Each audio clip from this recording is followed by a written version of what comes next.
Nice. Merci, Monsieur le maire.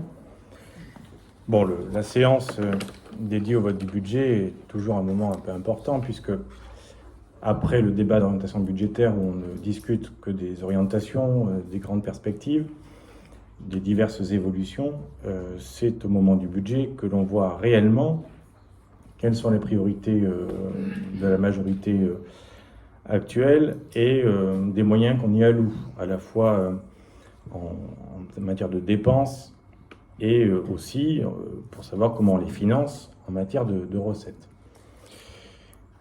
Mais c'est aussi le moment où on peut regarder le fonctionnement de la collectivité, l'évaluer et parfois le critiquer. Il est important en matière de politique publique d'évaluer.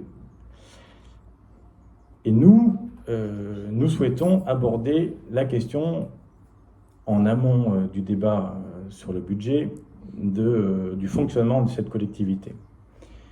Depuis 3 ans, notre groupe d'élus municipaux subit de multiples entraves dans son droit d'exercer son mandat. Quelques exemples que vous connaissez, que je veux rappeler en notre nom. Vous nous avez exclus des conseils de quartier. Vous avez même voté une charte en ce sens. Bon, depuis, il ne se réalise plus. Enfin, vous l'avez souhaité. Vous ne réunissez que peu ou très rarement les commissions municipales. Les commissions municipales, elles ont pour rôle, et là je parle pour l'ensemble des élus autour de cette table, elles ont pour rôle à la fois d'informer les élus sur ce que fait la collectivité, mais elles ont aussi pour rôle d'évaluer, de proposer. La plupart des commissions dans lesquelles nous sommes membres ne se sont pas réunies depuis plus d'une année. Et pour quelques autres, elles se réunissent à 16h, même en début d'après-midi, en semaine, ce qui, pour les actifs, rend les choses un peu compliquées.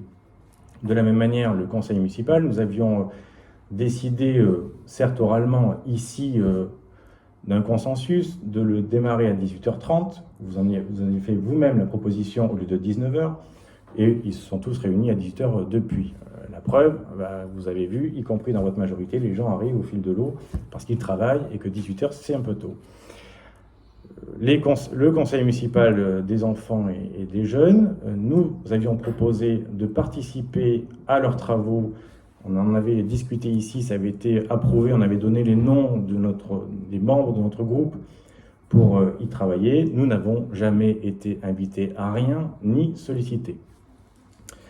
Et vous avez même publié le journal officiel sans nous proposer d'envoyer la tribune. Bon, je ne veux pas revenir sur ces éléments, mais ils sont signifiants de la façon que vous avez d'administrer et de gouverner ce conseil municipal.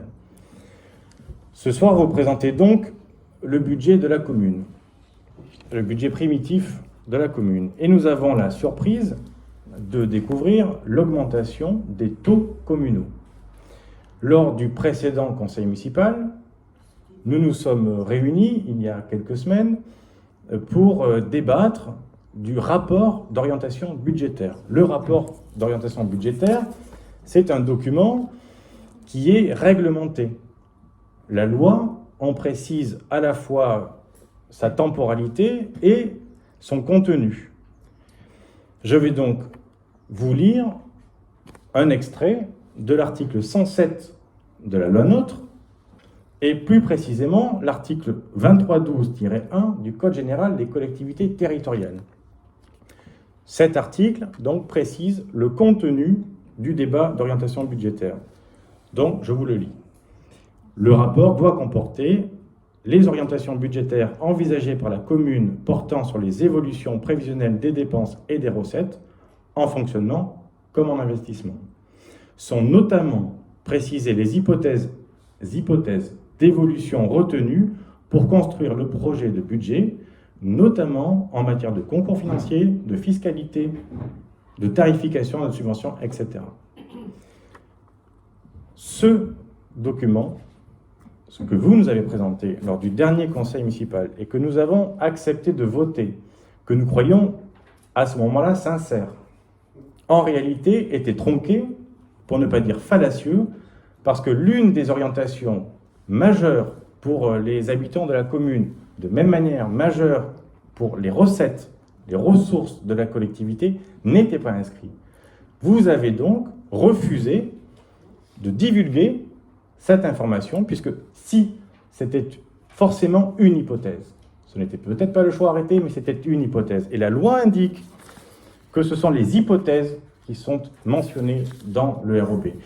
Pourquoi avez-vous refusé cette sincérité à l'ensemble des élus du conseil municipal? Je dis l'ensemble, probablement que la majorité était au courant, mais nous l'ignorions. Parce qu'il est difficile d'assumer une décision aussi injuste et inutile. Injuste, vous le savez bien, monsieur le maire, puisque vous êtes vice-président de l'agglomération et vous avez participé aux travaux de l'agglomération qui a présenté un budget avec l'augmentation des impôts locaux et l'augmentation des tarifs de cantine.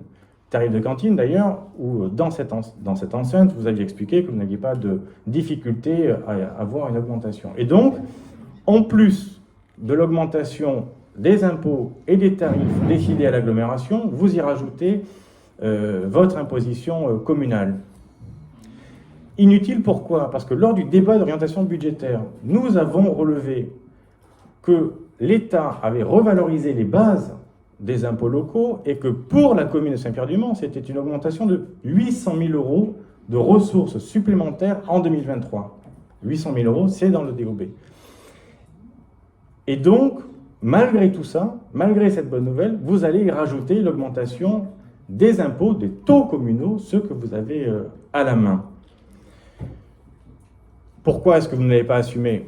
Parce que c'est injuste, parce que c'est inutile, et parce que finalement, vous faites peser sur les contribuables saint-pierrois la mauvaise gestion de la collectivité. Quand, au dernier conseil municipal, nous relevons, que vous avez réalisé un excédent de seulement 6 000 € sur 7 millions de budget, 7 millions de recettes, et que vous nous expliquez qu'en plus vous avez eu la bonne nouvelle d'une subvention de l'État pour le filet de sécurité de plus de 30 000 €, on se rend compte que sans cela, nous étions en déficit et donc nous aussi mis sous tutelle.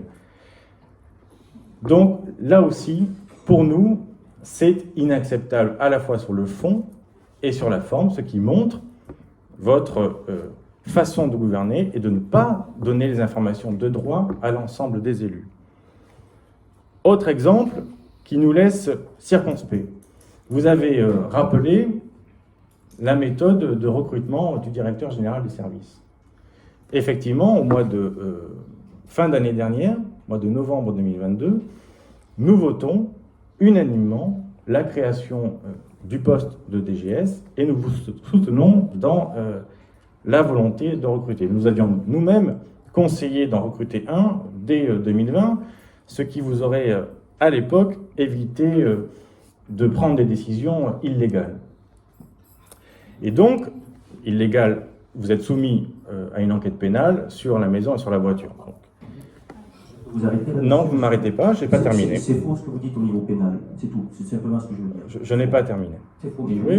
Il ne faut pas dire écoutez, quelque chose qui n'est pas vrai quand même. Alors, ce n'est pas vous qui allez expliquer les vertus, parce que si nous devions lister le nombre de mensonges proférés ici ou écrits, la soirée serait longue. Quant au DGS, vous nous aviez expliqué, en fin d'année dernière, vouloir ouvrir, je ne parle que de la méthode, parce que c'est ça qui nous intéresse. Non, puisqu'il y a des bavardages, je préfère vous laisser parler. Donc,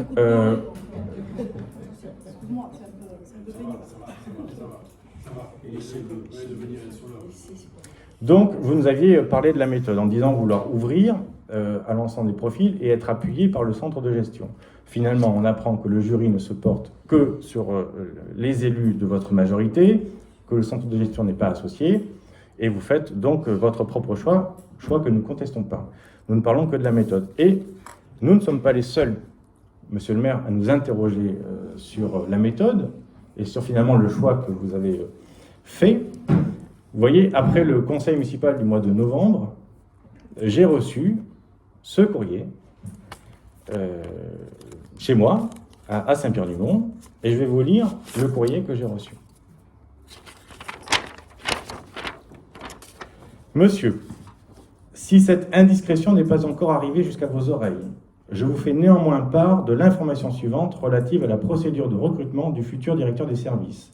Cette dite procédure obligatoire, qui a fait l'objet d'un vote à l'unanimité lors du dernier conseil municipal, donc au mois de novembre, est en sorte une petite mascarade puisque le recrutement, entre parenthèses, devenu très urgent, sera fait en interne avec la nomination à ce poste de l'actuel responsable du service des sports de la commune.